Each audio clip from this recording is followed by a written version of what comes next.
22 del Evangelio de Lucas, si es tan amable. Lucas capítulo 22. El Señor hoy va a hablar a nuestras vidas, a nuestros corazones. Amén. Cuando hablamos de esta última cena, es el prefacio de lo que es la muerte y el sacrificio de nuestro Señor Jesucristo. Con reverencia a la palabra de Dios, le voy a pedir que se ponga de pie, por favor, si es tan amable. Dice así la palabra de Dios para honrar al Padre, al Hijo y al Espíritu Santo. Estaba cerca la fiesta ¿de qué? De los panes sin levadura, que se llama la Pascua. Y los principales sacerdotes y los escribas buscaban matarle a Jesús, porque temían al pueblo. Y entró Satanás ¿en quién? En Judas, por sobrenombre Iscariote, el cual era uno del número de los 12. Y este fue y habló con los principales sacerdotes y con los jefes de la guardia de cómo se le entregaría. Ellos se alegraron y convinieron en darle ¿qué? Dinero. Y él se comprometió y buscaba una oportunidad para entregárselo a espaldas del pueblo. El Señor añada bendición a su palabra. Puede sentarse, denle un fuerte aplauso al Señor, por favor. Cuando hablamos de la historia de nuestro Señor Jesucristo y de su entrega, estamos hablando del principio, del prefacio de lo que será la muerte de nuestro Señor Jesucristo. Y todo comienza con una escena de un hombre que se dejó llevar por la ambición del dinero. Su nombre, diga conmigo, Judas. Pero no era cualquier hombre, sino que era uno de los 12. Y cuando hablamos de que era uno de los 12, era parte de ese círculo de los discípulos, de los apóstoles que nuestro Señor Jesús había elegido. En el corazón del hombre hay un gran riesgo, y es el amor al dinero. Diga conmigo, el amor al dinero es el principio de todos los males. Por causa del dinero, en el corazón de Judas entró la avaricia, entró el querer, por causa del dinero, no importarle absolutamente nada de lo que iba a hacer entregando a nuestro Señor Jesús. Pero así como Judas, muchas veces nosotros no valoramos todo lo que Él ha hecho por nosotros. ¿Cuántos estamos aquí? Diga conmigo, la traición. La traición es representación de volverse atrás. Diga conmigo, de volverse atrás, de abandonar el camino de nuestro Señor Jesucristo, de volverse nuevamente al mundo, a disfrutar de las pasiones que ofrece este mundo, este sistema. Nosotros hemos visto muchas personas que han profesado ser salvos, pero que en determinado momento se han vuelto atrás. Han vuelto a hacer las mismas cosas que antes hacían, y en ocasiones peores, aun cuando estaban cerca de Jesús.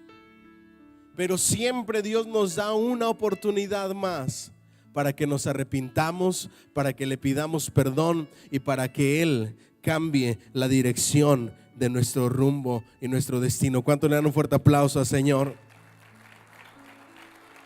Sin duda alguna, Judas tuvo muchas oportunidades para arrepentirse de lo que él ya había planeado hacer.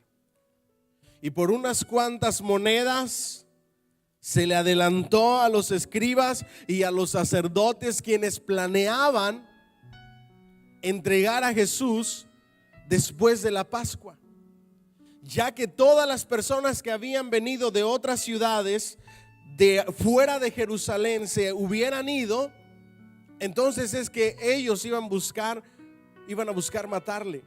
Pero Judas se les adelanta y les dice: yo sé perfectamente cómo y dónde se los puedo entregar, a cambio de dinero. Dile al que está a tu lado, ¿cuál es el precio que en ocasiones le has puesto a Jesús? Porque en el corazón del hombre, y eso lo vamos a ver en el drama de resurrección, en el corazón del hombre todos le ponemos precio a su vida. Todos cambiamos su presencia en algún momento por otras cosas que son pasajeras, que son momentáneas, cuando realmente lo que más importa es permanecer cerca de aquel que es el dador de la vida. Alguien dice amén, le da un fuerte aplauso al Señor. Diga conmigo, la Pascua. La Pascua era un memorial de la liberación del pueblo de Israel de Egipto. El simbolismo es que Cristo es nuestra Pascua. Él es el Cordero que pagó el precio por nuestros pecados. Él es el pan que descendió del cielo para satisfacernos de una vez y por todas. Él es el que nos dio libertad del pecado. ¿Me siguen hasta aquí? Llegó el día de los panes sin levadura, en el cual era necesario sacrificar el cordero de la Pascua. Y Jesús envió a Pedro y a Juan diciendo: id y preparadnos la Pascua para que la comamos. Ellos le dijeron: ¿dónde quieres que la preparemos? Él le dijo: he aquí, al entrar en la ciudad os saldrá al encuentro un hombre que lleva un cántaro ¿de qué? De agua. Seguidle hasta la casa donde entrare y decid al padre de familia de esa casa: el maestro te dice, ¿dónde está el aposento donde he de comer la Pascua con mis discípulos? Entonces él os mostrará un gran aposento alto ya dispuesto, preparad allí. Fueron pues y hallaron como les había dicho y prepararon la Pascua. En estas líneas que acabamos de leer nos habla de providencia. Diga conmigo, providencia de Dios. Él ya sabe de las cosas que tú tienes necesidad y Él las va a proveer, porque Él puede poner todas las piezas en su lugar y arreglar todas las cosas que están desordenadas en tu vida. ¿Cuántos dicen amén? Cualquier cosa, cualquier desorden, cualquier situación difícil que tengas, cualquier necesidad que estés pasando, Dios es el proveedor de todas las cosas. Y a sus discípulos les estaba dando un anticipo de lo que les diría después. Cuando les envía de dos en dos, les dice: no se preocupen por llevar nada extra, porque vuestro Padre Celestial les va a proveer todas las cosas. Él les proveerá todas las cosas. Yo no sé qué le provoca eso. Él les proveerá todas las cosas. Toca al que está a tu lado y dile: ¿cuáles son tus necesidades? ¿Cuáles son tus aflicciones? ¿Qué son aquellas cosas que tú estás pasando? Porque Dios tiene un plan perfecto para suplir todas y cada una de tus necesidades. ¿Alguien dice amén? Ellos tenían la necesidad de un lugar para celebrar la Pascua, pero Dios ya había preparado los corazones de los hombres para que esa necesidad fuera suplida. Dios va a preparar los corazones de otras personas para que tus necesidades sean suplidas. Y no te sorprendas de a quién Dios usará. Lo único que tienes que preocuparte es de que Dios va a suplir todas tus necesidades, conforme a su palabra, conforme a lo que Él ha dicho. ¿Alguien dice amén? Diga conmigo: su palabra es verdad. Y Él confirma su palabra a través de la provisión. Él les dice: salgan y se van a encontrar a un hombre que lleva un cántaro con agua. Y tal como Él lo había dicho, así sucedió. Y síganlo, no le digan ni una sola palabra, solamente síganlo. Ahora permítame utilizar mi imaginación. Yo me imagino a ese hombre del cántaro con 11 o 12 personas siguiéndolo detrás de él. Imagínense cómo iba ese pobre hombre. Quizá pensaba que le iban a asaltar, quizá pensaba que le iban a hacer algo, le iban a hacer daño.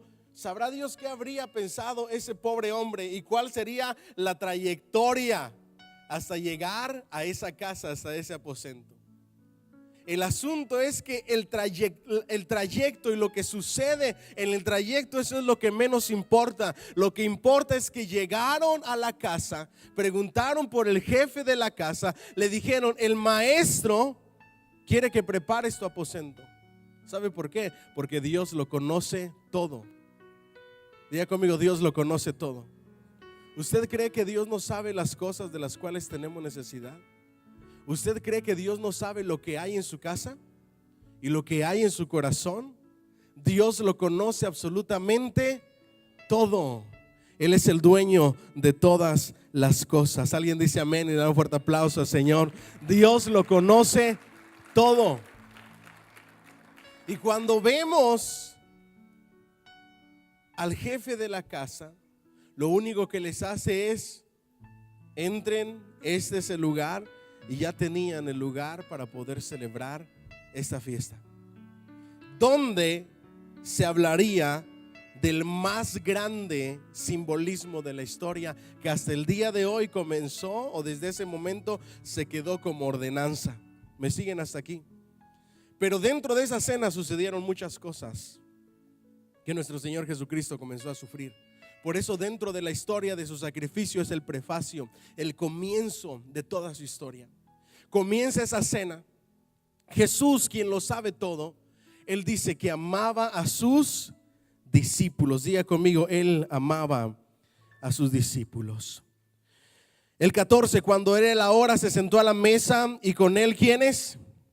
Los apóstoles, y les dijo: cuánto he deseado comer con vosotros esta Pascua antes de que padezca, porque os digo que no comeré más hasta que cumpla el reino, hasta que se cumpla el reino de Dios. Diga conmigo, cuánto anhelaba. Mateo nos da otros detalles acerca de este mismo relato, y Mateo nos dice: ustedes, que Jesús le dice, ustedes son mis amigos. Diga conmigo, ustedes son mis amigos. Y en ese momento les iba a mostrar cosas que otras personas quizá no iban a poder entender si no fuera a través de estos apóstoles. Y dice: cuánto anhelaba comer con ustedes. ¿Sabe por qué? Porque era su última comida. A las personas en los estados donde se les da la pena de muerte, antes de matarlos se les concede su last meal. Es algo súper conocido en este país. Y se les concede que coman lo que ellos quieran, porque será su última comida, su última, en el caso de Jesús, su última cena. Yo no puedo ni siquiera imaginarme el corazón de nuestro Señor Jesucristo sabiendo que esa era su última cena, que se había llegado el momento del sufrimiento. ¿Me siguen hasta aquí? Escuche lo que dice: antes de que padezca, porque os digo, no la comeré más hasta que venga. Y habiendo tomado la copa, dio gracias y dijo: tomad esto y repartidlo entre vosotros, porque os digo que no beberé más del fruto de la vid hasta que el reino de Dios venga. Diga conmigo, el fruto de la vid, el fruto de la uva. Ahora escuche el simbolismo y la representación. Para poder sacar el vino de la uva existían los lagares. Los lagares era donde se pisoteaba la uva, se hacía trizas la uva, y después el jugo de la uva corría por unos canales donde caían en unos recipientes, y era la forma de hacer el vino. Cuando Jesucristo dice: esto representa mi sangre, estaba diciendo: de la misma manera que se estruja la uva, de la misma manera que se aplasta, de la misma manera que se le hace trizas, así va a ser con mi cuerpo que voy a ofrecer en sacrificio por ustedes. De esa misma manera va a ser el maltrato que voy a soportar por cada uno de ustedes. ¿Cuánto le dan un fuerte aplauso al Señor? Y esto es mi cuerpo que por vosotros es dado. Haced esto en memoria de mí. Cuando tomó el pan. El pan representa la vida. Dios es el pan de vida. Jesús es el pan de vida que descendió del cielo. El que de él come y bebe no tendrá sed ni hambre jamás, porque él lo suple todo. Si no se puede llevar nada más hoy, llévese esta frase. Diga conmigo: él lo suple todo. Él suple cualquier necesidad que tú tengas. Él suple todas las cosas. Escuche lo que dice: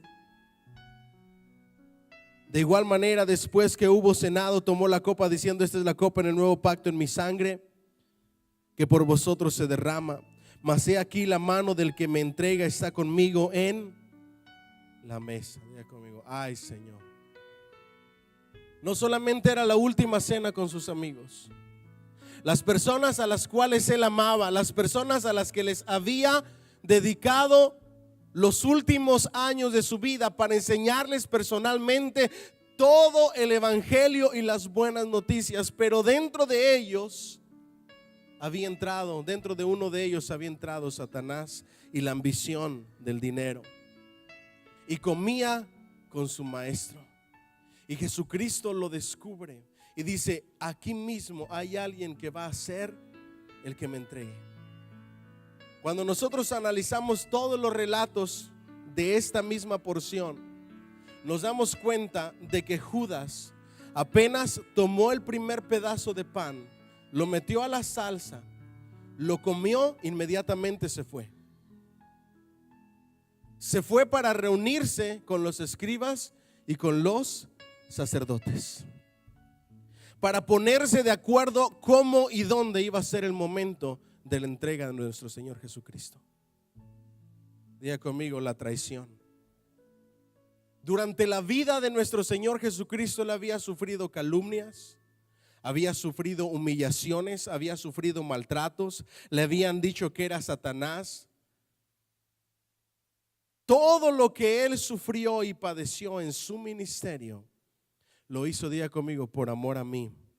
Eso es el amor real, porque no hay nada más grande que alguien entregue la vida por alguien. Y eso lo hizo nuestro Señor Jesucristo. Alguien dice amén y le da un fuerte aplauso al Señor. Ahora yo le hago una pregunta: ¿cómo usted reacciona ante tanto amor de Dios? Diga conmigo: ¿como Judas o como los otros apóstoles? ¿Sabe qué es lo peor de todo esto? Es que solamente uno de ellos permaneció cerca con la mamá de Jesús, y todos los demás, al momento del arresto de nuestro Señor Jesucristo, se esparcieron. Porque llegó el peligro, llegó el momento de saber quién realmente eran, y no tuvieron los pantalones suficientes, ni las agallas suficientes, ni la pasión suficiente para permanecer cerca de Jesús. Dile al que está a tu lado: hoy nos pasa igual, porque abandonamos a Jesús y su camino por cuestiones que no tienen sentido. ¿Me siguen hasta aquí? Por cuestiones y por placeres que son momentáneos, y se nos olvida absolutamente todo lo que Jesús hizo en su vida y en su obra por amor a nosotros. Eso que Jesús hizo debería de ser suficiente para mantenernos enamorados y apasionados por nuestro Señor Jesucristo. Pero había uno que le iba a entregar. Es curioso que yo desde hace semanas había estado preparando este mensaje. Ayer tuvimos un pequeño compañerismo con algunos hermanos. Estaba platicando con un hermano de nuestra iglesia y me decía un consejo que le dio su papá, que nunca se le olvidó: a nadie le digas absolutamente ni le cuentes todas las cosas. No importa que se diga tu mejor amigo, porque ese mejor amigo el día de mañana se puede convertir en tu peor pesadilla. No tu peor enemigo, pero tu peor pesadilla. Porque si tú le cuentas absolutamente todas las cosas y él sabe absolutamente todo de ti, el día de mañana lo va a usar en tu contra. Y cuando quiera traicionarte, vas a saber a qué horas te vas de la casa, a qué horas llegas, cuáles son los días que trabaja. Y si sabe los problemas que tienes con tu esposa, hasta con tu esposa va a ir a dar. Yo simplemente escuchaba al hermano y decía: eso es precisamente lo que hizo Judas. Judas sabía los horarios de nuestro Señor Jesucristo, los lugares que él frecuentaba, a dónde es que le gustaba ir, porque lo conocía. Y entonces les dice a los que lo iba a entregar: hay un lugar, hay un monte a donde este Jesús acostumbra a ir a orar de tal hora a tal hora, y es el monte de Getsemaní. A tal hora él siempre llega ahí. Ahí va a ser el lugar donde yo les voy a entregar a Jesús, para que el pueblo no se dé cuenta. Dile al que está a tu lado, aprende. Aprende. Aprende que esta vida es así y que tenemos que tener mucho, pero mucho cuidado. Ahora le digo algo, en muchas ocasiones nosotros nos hemos convertido en Judas. Diga conmigo, a veces yo he sido Judas. ¿Sabe cuándo? Cuando me he apartado de Jesús y he entregado mi relación con Él y la he hecho a un lado por cuestiones que no tienen sentido, por cuestiones pasajeras, por placeres. Pero vive el Señor y grande es su misericordia, que Él siempre nos da una oportunidad para arrepentirnos de nuestro pecado y de nuestra maldad. ¿Alguien dice amén?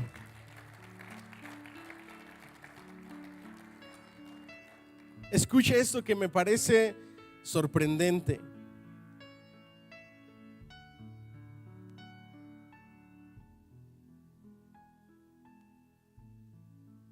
Alguien de los que están aquí conmigo que come la mesa me va a entregar. A la verdad, el Hijo del Hombre va según lo que está determinado, pero hay de aquel por quien es entregado. Entonces ellos comenzaron a discutir entre sí quién de ellos sería el que había de hacer ¿qué? Esto. Y comienzan a discutir entre ellos y comienzan a preguntarse quién iba a ser. De repente la conversación cambia de una manera sorprendente. Dice, hubo también entre ellos una disputa sobre quién de ellos sería ¿qué? El mayor. Pero él le dijo, los reyes de las naciones se enseñorean de ellas y los que sobre ellas tienen autoridad son llamados bienhechores, mas no así vosotros, sino sea el mayor entre vosotros como el más joven y el que dirige como el que sirve, porque ¿cuál es mayor? ¿Al que se sienta a la mesa o el que sirve? ¿No es el que se sienta a la mesa? Mas yo estoy entre vosotros como el que sirve. Pero vosotros sois los que habéis permanecido conmigo en mis ¿qué? En mis pruebas. Yo pues os asigno un reino como mi Padre me lo asignó a mí, para que comáis y bebáis a mi mesa en mi reino y os sentéis en tronos juzgando a las 12 tribus de Israel. Note el cambio que da la conversación. Está hablando de un tema tan importante nuestro Señor Jesucristo, diciendo, uno de ustedes me va a entregar y por su causa, hasta cierto punto, voy a comenzar ya con los sufrimientos y los padecimientos de la cruz. Y ellos estaban pensando en posiciones de autoridad, en quién iba a servir a quién, en quién se iba a quedar a cargo. Y es que como seres humanos esto tiene una gran enseñanza. En ocasiones le damos prioridad a las cosas secundarias. Y las cosas secundarias ni siquiera deberían de venir a nuestra memoria cuando hay algo tan serio de lo que está hablando nuestro Señor Jesús. Aún así nuestro Señor Jesucristo no actúa de una manera enojada, sino que dice lo siguiente: ustedes han estado conmigo en mis pruebas, han permanecido firmes a pesar de las luchas y de las pruebas. Y eso es lo que Jesús quiere de cada uno de nosotros. Diga conmigo, firmeza en mi relación con Dios. A pesar de luchas, a pesar de pruebas, a pesar de circunstancias, a pesar de lo que sea, lo que Dios quiere de ti es, diga conmigo, firmeza. Que nunca te apartes de Él, que nunca abandones su camino, que permanezcas buscándole en todo momento, en todo tiempo, sin importar lo que estés viviendo. Eso es lo que Dios quiere. Que nada ocupe la relación que hay entre tú y Él. Que el cansancio no te quite ese deseo de buscarle y de conversar con Él. Que el trabajo no te apriete tanto que no tengas posibilidad de conversar con Él. Que sean tantas las ocupaciones en tu vida que no te acuerdes de tu relación con Él. Hoy Dios nos hace un llamado a permanecer cerca de Él a pesar de todas las cosas, en la lucha y en la prueba, pero seguimos cerca de Él, tomados de su mano, porque Él nunca nos deja y Él nunca nos abandona. ¿Alguien dice amén? Y luego les da una lección de servicio y les dice: Escuche esto, por favor. El que quiera ser el mayor tiene que servir. Pero entra a la escena la negación de Pedro. Dijo también el Señor: Simón, Simón, he aquí que Satanás os ha pedido para zarandearos como a trigo. Y el trigo se zarandeaba fuerte, se zarandeaba duro para poder sacar la semilla, el fruto del trigo. Y dice: ha pedido para zarandearte como a trigo, pero yo he rogado ¿por quién? Por ti, que tu fe no falte. Yo no sé si eso le puede dar un fuerte aplauso al Señor. Yo he rogado por ti para que tu fe no falte. Y eso coincide perfectamente con el relato de Satanás pidiéndole permiso para tocar al siervo Job. ¿Se recuerda? Llegaba Satanás cada día y le preguntaban: ¿de dónde viene? Se quería colar, dice, de poblar, de llenar la tierra. Y le dice a Dios: préstamelo. Dios le dice: ¿no lo has considerado a mi siervo Job?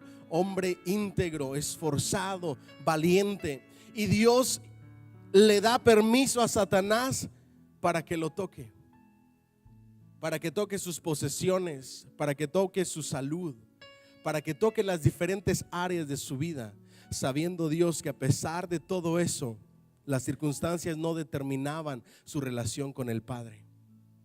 Diga conmigo: mis circunstancias no determinan mi relación y mi entrega a Dios. ¿Alguien dice amén? Así debería de ser. Cuando dice: voy a rogar para que tu fe no te falte, no es otra cosa más que decir: yo no les voy a dar más cargas de aquellas que ustedes no pueden soportar. Ese es nuestro Dios. Que si bien en muchas ocasiones en nuestra vida es necesario tener nuestras peleas contra Satanás, en ocasiones nos van a zarandear, en ocasiones nos vamos a sentir mal, en ocasiones nos vamos a sentir debilitados, pero ahí está Dios intercediendo por nosotros para que nuestra fe nunca falte, para salir más fuertes que nunca. ¿Alguien dice amén? Y tú, una vez vuelto, confirma a tus hermanos. Diga conmigo: las pruebas producen paciencia. ¿Sabe qué dice ese pasaje? La paciencia significa aguante, significa fuerza. Las pruebas te hacen más fuerte. Dios le estaba diciendo a Pedro: es necesario que pases por esta prueba, porque una vez que pases por esta prueba vas a venir más fuerte y vas a confirmar la fe de tus hermanos. Cuando una persona pasa por momentos difíciles, yo le digo: Dios tiene un propósito para eso. Porque cuando tú salgas de esta situación, cuando salgas de esta enfermedad, cuando salgas de este problema familiar, cuando tus hijos sean restaurados, cuando tu familia sea restaurada, tú vas a poder dar testimonio de que Jesucristo es real y de que Él tiene el poder para hacer todas las cosas, y vas a poder confirmar a alguien, vas a poder ayudar a alguien. Diga bien fuerte: todo tiene un propósito. Él le dijo: Señor, dispuesto estoy a ir contigo, no solo a la cárcel, sino a la muerte. Dile que está a tu lado: cuida tus palabras. Dile: no te apresures a hablar con la emoción. Y él le dijo: Pedro, te digo que el gallo no cantará hoy antes que tú niegues 3 veces que no me conoces. Número 1, diga conmigo: Judas. Y luego Pedro. Y luego todos los demás, uno a uno, de los que habían estado con él, estuvieron repitiendo: yo no le conozco. Hoy le hago esa misma pregunta a usted. ¿Será que nosotros sí podemos pensar y meditar en esta palabra y decir las mismas palabras de Pedro hoy y decir: Señor, no solamente estoy dispuesto a ir a la cárcel, sino también a la muerte contigo, pero de verdad, de corazón, no por emoción? Porque hay mucha gente que se deja llevar en el acto de la emoción y dice muchas cosas que después no cumple. Pero una vez sucedió lo que sucedió y Pedro negó a Jesús, dice que lloró amargamente, compungido de corazón, se arrepintió a Dios y su vida le cambió. Diga conmigo, su vida le cambió. Ahora esas palabras se hicieron reales en su vida. Y con esto quiero terminar. Que esas mismas palabras de Pedro se hagan realidad en mi vida. Diga conmigo, en mi vida. Diga bien fuerte: Señor, estoy dispuesto por ti no solo ir a la cárcel, sino hasta la muerte. ¿Alguien puede decir amén? Aquellas personas que han visto a Jesús a través del relato bíblico morir, entregar su vida por amor a nosotros, derramar su sangre, ser maltratado, ser humillado, ser escupido. Aquellas personas que lo han visto sufrir con sus amigos que le traicionan, con sus amigos y sus discípulos que lo abandonan. Aquellos que lo han visto sufrir, y más adelante llegaremos al Padre: Padre, ¿por qué me has desamparado? Que fue el peor dolor que Jesús pudo sufrir durante su trayectoria en su muerte.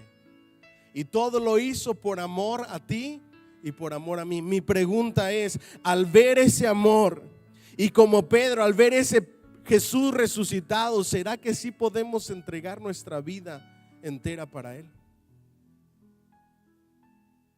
Eso es lo que Dios quiere de nosotros. Dios quiere una iglesia enamorada, una iglesia apasionada, una iglesia que le busca, una iglesia que se arrepiente cuando le falla a Dios, porque Dios es un Dios de oportunidades. Alguien dice amén y da un fuerte aplauso al Señor.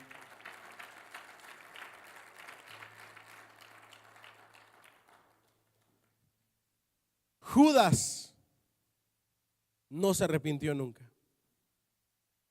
Pedro se arrepintió de verdad y de corazón y Dios le perdonó. Judas solamente tuvo remordimiento, pero no tuvo arrepentimiento.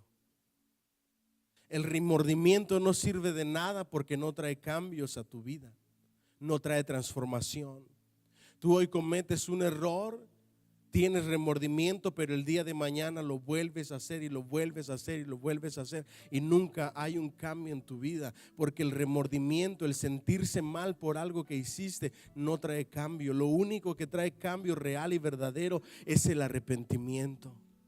El desnudarte de rodillas delante del Maestro y decirle: Señor, este soy yo, pero estoy arrepentido. Cámbiame, transfórmame. Ya no quiero ser igual. Yo no quiero ser la misma persona. Hazme diferente, porque sé que tengo mucho que perder si sigo en este camino, pero si permanezco contigo, tengo mucho que ganar. No solamente la vida eterna, sino grandes bendiciones que se derraman del cielo a mi vida y en la de mi familia. Ayúdame a permanecer cerca de ti. Quiero ir contigo si es necesario hasta la cárcel y hasta la muerte, pero de verdad y de corazón. ¿Alguien dice amén? Apláudale más fuerte a ese Rey de Gloria, por favor. Diga conmigo: Él sufrió el rechazo de un pueblo que le gritaba hosana, que le decía Señor. El rechazo de un pueblo a quien Él les había dado de comer, les había alimentado, les había sanado. El rechazo de los discípulos a los que les había entregado toda la vida. La traición de uno de ellos, dejándose llevar por el dinero, que tuvo más valor el dinero que su relación con Cristo. Las mismas personas a las cuales Él había sanado y había alimentado, después gritaban: crucifíquenlo, mátenlo. Todo eso lo sufrió por amor a ti.